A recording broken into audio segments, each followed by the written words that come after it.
में एक संदेश है जो हर मर्द और औरत को सुनना जरूरी है, और खासकर उस मर्द और औरत को तो सुनना बेहद जरूरी है जो किसी गरीब की बेटी के दहेज न लाने पर उस पर जुल्म की इंतहा कर देते हैं। आखिर माल के चक्कर में इंसान इतना बेरहम कैसे हो सकता है? आखिर हमारा समाज और हमारी ऊंची नाक हमें कहां ले जाकर छोड़ेगी? कमला ट्रक से सामान उतरता हुआ देख रही थी और सामान को देखकर मन ही मन मुस्कुरा भी रही थी। सामान तो बड़ा अच्छा है, लेकिन ये क्या?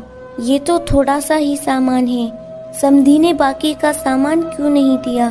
फिर सोचा, लगता है दूसरा ट्रक पीछे आ रहा होगा। फिर उसने ट्रक का सामान अंदर रखवाया और ट्रक वाले को धन्यवाद कहकर रुखसत कर दिया। शाम हो गई, दूसरा ट्रक ना पहुंचा। अब कमला की रात कटनी भारी हो रही थी। पूछूंगी सुबह फोन करके आखिर क्या हुआ, सामान पूरा क्यों नहीं पहुंचा।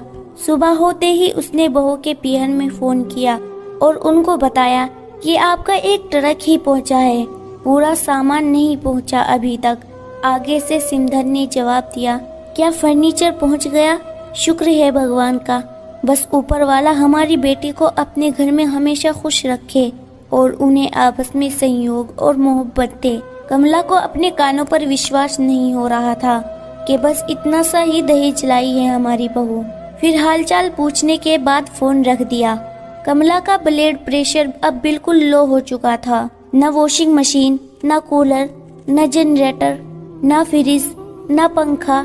ये कैसा दहेज है? कमला के वे ख्वाब जो उसने बेटी की शादी होते ही सजाने शुरू कर दिए थे, वे सब ख्वाब टूटकर चूर चूर हो चुके थे।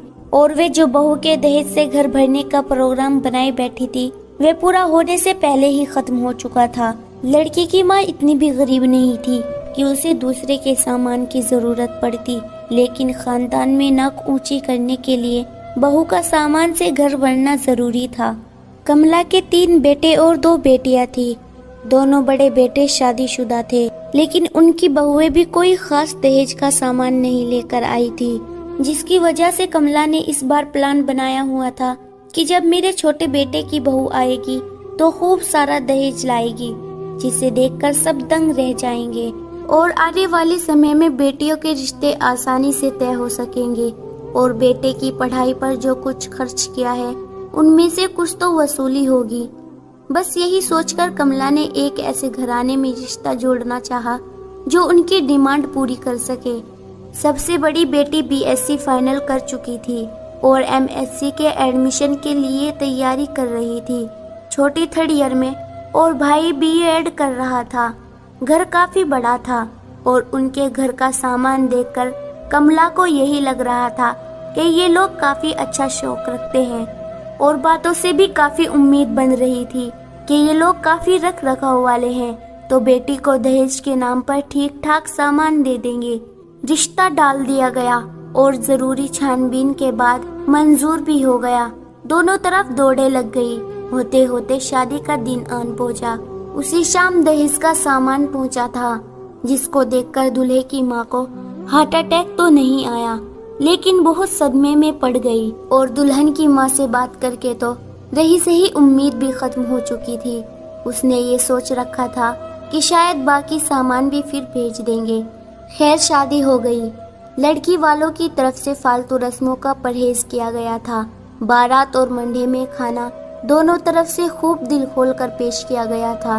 दुल्हन की तरफ से सास के दिल में नफरत भर चुकी थी और अजीब अंदाज में उससे बात कर रही थी। वह खुशी भी न थी जो एक नई नवेली दुल्हन के घर आने पर होती है। दुल्हन बेचारी पहले दिन ही ससुराल वालों के अंदाज देखकर हैरान कम परेशान ज्यादा थी। अपने पति के कपड़े धोना भी अब तुम्हारे ही तो जिम्मे है।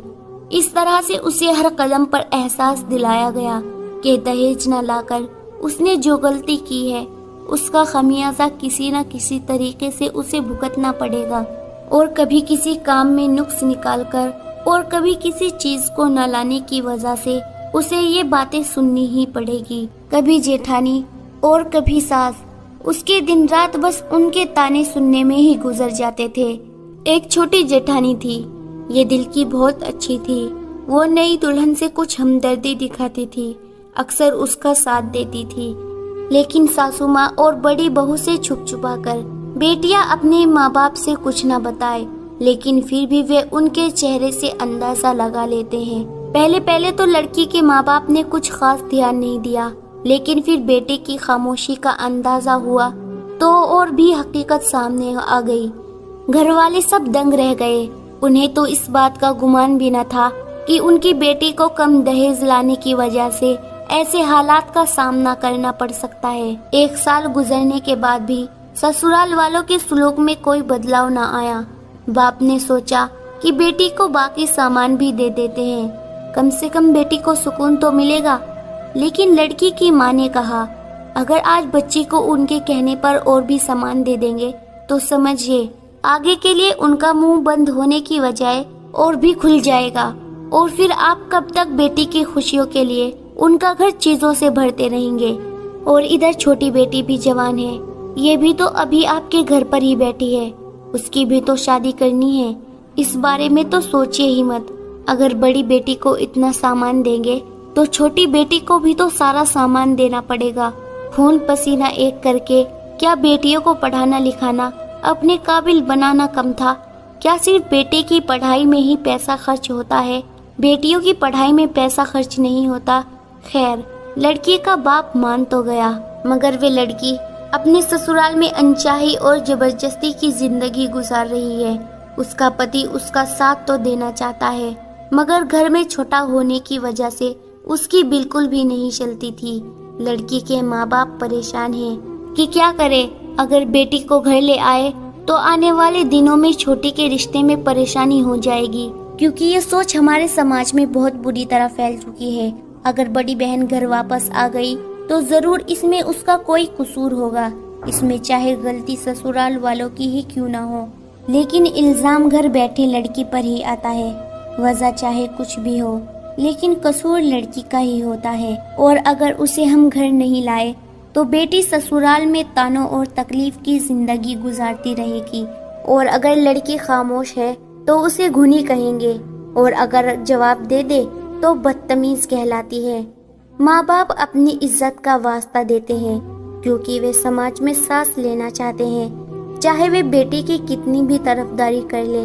लेकिन ये कहानी उन्हें अपनी बेटी के बसे बसाए घर और अपनी जज्बात को एक तरफ रखकर खत्म करनी पड़ती है। ये कहानी हमारे समाज में हर तीसरे घर की कहानी है। यहाँ दहेज को दुल्हन से ज्यादा अहमियत दी जाती है। क्या सामान का ना लाना इतना बड़ा कसूर है? एक बच्ची जो अपनी आंखों में नई जिंदगी के अनगिनत सपने सजाकर अपने माता पिता भाई बहन को छोड़कर जिंदगी भर के लिए आपके घर आ जाती है, उस पर जिंदगी की खुशियाँ तंग क्यों कर दी जाती है? क्या अच्छा दहेज लाना अच्छी जिंदगी की जमानत देता है? क्या लड़कों की माँ अपने बेटे का सौदा दहेज की सूरत में करती है? क्या है कोई जवाब हमारे पास इसका? इसीलिए शायद लोग बेटियों से नहीं बल्कि उनके नसीब से डरते हैं। क्यों दोस्तों, सही कहा ना मैंने? आपका इस कहानी के बारे में क्या कहना है? कमेंट करके अपनी राय का इजहार जरूर करें। वीडियो को लाइक कर दीजिए और इसी तरह की कहानियाँ लगातार देखने और सुनने के लिए चैनल को सब्सक्राइब करके घंटी को दबाकर ऑल पर सेट कर लीजिए, ताकि आने वाली वीडियो का नोटिफिकेशन आपके पास तुरंत पहुँचे। मैं मिलती हूँ आपसे अगली वीडियो में, तब तक के लिए धन्यवाद।